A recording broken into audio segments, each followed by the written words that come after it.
একা একা খাও। বাহ, গুড বয়। মাংস খাও, একটু করে মাংস। আবার আনবো আমি সে ঘর থেকে। একটু খাও। কি কি আছে দেখি? মাংস, শাক আর ভাত। তোমার কি কি আছে দেখি? মাংস বড় বাবারে, মাংস, শাক, ভাত।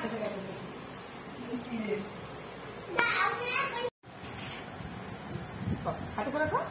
ইদা ভাই দুয়াতে মাংস ছাড়ি খাচ্ছি। ও মা, খেতে শিখে গেছে গো। ভাত খাও, ভাত খাও, মুঠো করে ভাত খাও। ডালে জল লাগবে, খেতে ঘিটে নাও। এবার ঘিটে নাও, আছি কোথায়? এবার ঘিটে নাও, ভাই ঘিটে নিচ্ছে। এবার ঘিটো। হ্যাঁ, ওটা ঘিটে নাও। হয়ে যাবে আর অনেক দেখতাম না। তো দেখ, বড় মাংসটা উঠে গেছে।